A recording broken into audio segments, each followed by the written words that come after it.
আসসালামু আলাইকুম। আপনাদের সাথে নতুন রেসিপি নিয়ে হাজির হয়েছি আমি। এখন আজকে তৈরি করে দেখাবো আমের পাটিসাপটা। অবাক হচ্ছেন তো শুনে? শুনে অবাক হলেও খেতে কিন্তু খুবই আমি। দেখুন এর জন্য নিয়ে নিচ্ছি আমি 1 কাপ ময়দা, 1 কাপ চালের গুঁড়া, সাথে দিয়ে দিয়েছি 1/2 কাপ ময়দা, দিয়ে দিলাম 1/2 চামচ লবণ। এগুলো আমি একটু মিশিয়ে নিচ্ছি।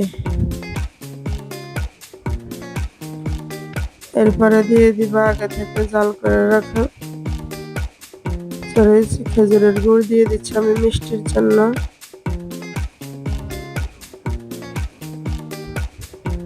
আর দিয়ে দিলাম আগে থেকে জাল করে রাখা তরল দুধ।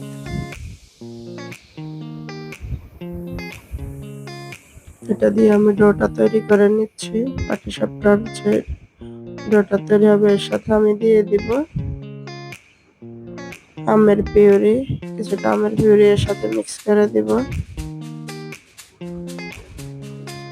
এটাকে ভালোভাবে মিশিয়ে নিই। এছাড়া আপনারা দুধের পরিবর্তে চাইলে পানি অ্যাড করতে পারেন। দুধটা দিলে খেতে একটু বেশি ভালো লাগে।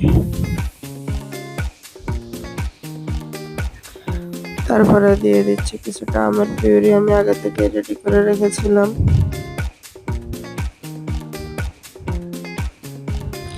দিয়ে আবারও ভালোভাবে মিক্স করে নিচ্ছি।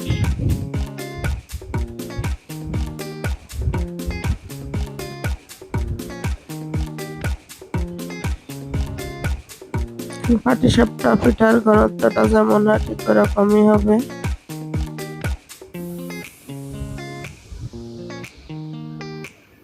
এখন আমার ডোটা তৈরি হয়ে গিয়েছে।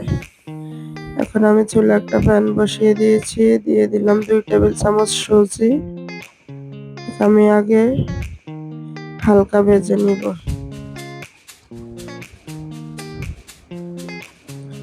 সুজিটা এমন ভাবে ভাজতে হবে যেন পুড়ে না যায়। চুলার তাপ খুব লো রেখে তারপরে ভাজতে হবে আস্তে আস্তে। এরপর আমি দিয়ে দিব ঘি।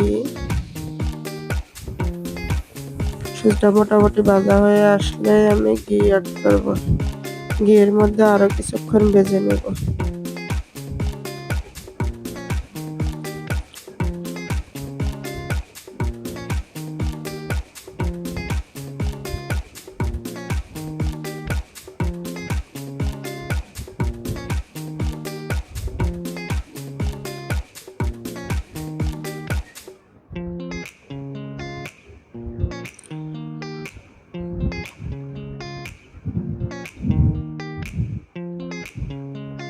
এর সাথে আমি 2 টেবিল চামচ ঘি দিয়ে দিচ্ছি। ঘি দিয়ে আমি আরো কিছুক্ষণ সুজিগুলোকে ভেজে নিব।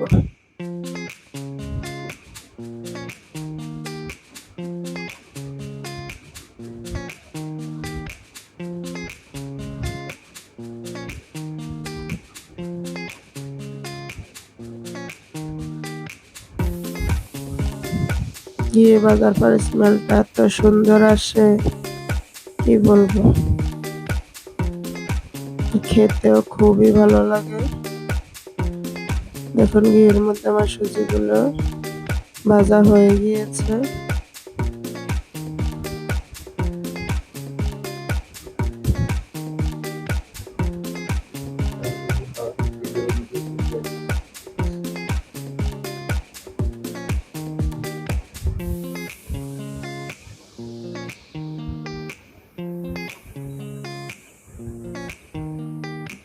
এখানেও আমি আগে থেকে জাল করে রাখা তরল দুধ অ্যাড করেছি। এখানে আপনারা চাইলে পানি দিতে পারেন বা গুঁড়া দুধ ইউজ করতে পারেন। আমি এখানে তরল দুধের সাথে গুঁড়া দুধ মিক্স করে জাল করে রেখেছিলাম, সেটাই অ্যাড করে দিয়েছি। দিয়ে একটু নেড়ে চেড়ে দিচ্ছি। এরপরে আমি এখানে দিয়ে দিলাম মিষ্টির জন্য চিনি, দিয়ে দিলাম 1 টেবিল চামচ। আর সাথে আমি দিব হচ্ছে কনডেন্সড মিল্ক। আপনারা এখানে চাইলে শুধু চিনিটাই ব্যবহার করতে পারেন। দিয়ে দিলাম কোরানো নারকেল। এটা এক্সেপশনাল, আপনারা চাইলে দিতে পারেন, না হলে স্কিপ করবেন, কোনো সমস্যা নেই, কিন্তু নারকেল দিলে টেস্ট একটু বেশি বেড়ে যায়।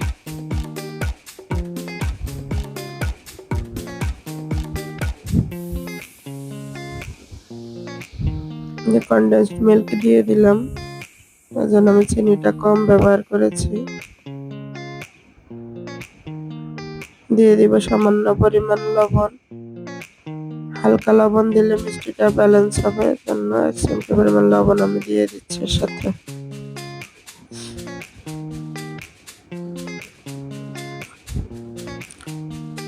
এখানেও চুলার তাপ খুব লো রেখে করতে হবে, নাহলে পুড়ে যাবে, আর পুড়ে গেলে পুরটা খেতে ভালো লাগবে না, তখন পিঠার স্বাদটা আপনারা আসল স্বাদ পাবেন না।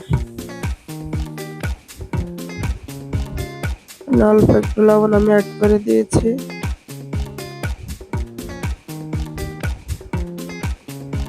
আর অবশেষে দিয়ে দিব এখানেও আমের পিউরি, যেহেতু আমি তৈরি করছি আমের পাটিসাপটা।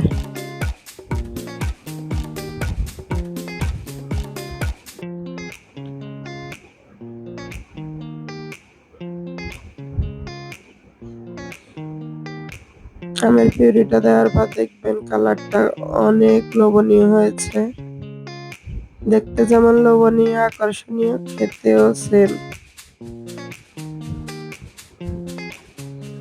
শীতের দিনের পুরের পাটিসাপটার চেয়ে, ক্ষীরের পাটিসাপটার চেয়ে পাটিসাপটার স্বাদটা অনেক বেশি।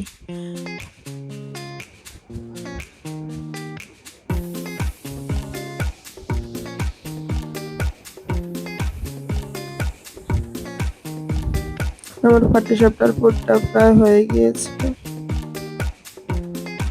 ঘন হয়ে আসছে, আর একটু টেনে গেলেই আমি নামিয়ে নিব।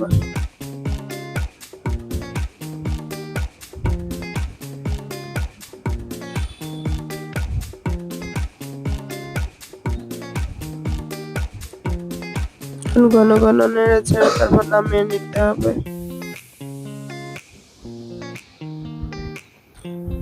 এখন আমি দিয়ে দিলাম কিছু কিশমিশ। কিশমিশটা দেওয়ার পরে একটু নেড়ে ছেড়ে নামিয়ে নিব।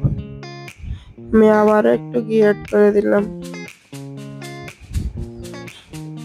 এবার যা ঘি দিলে গ্রানটা আরো বেড়ে যায়।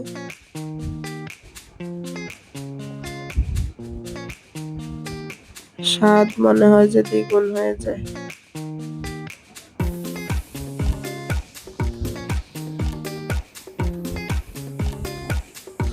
একদমই রেডি এখন পাটিসাপটার পুর।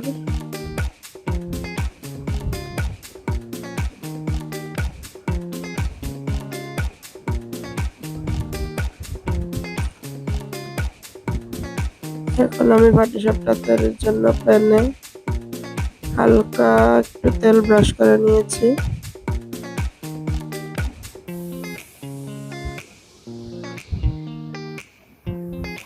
দিয়ে দিলাম পাটিসাপটার ডো।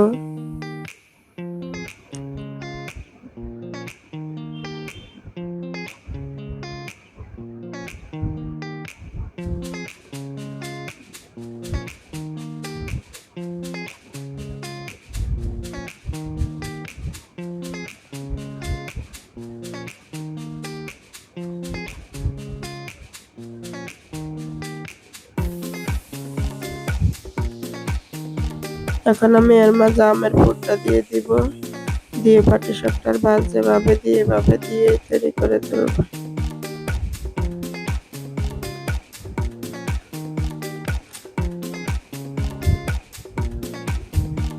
সবগুলো পিঠা আমি এইভাবেই তৈরি করে নেব। আস্তে আস্তে আলতো হাতে ভাঁজ দিতে হবে, নাহলে ভেঙে যাবে।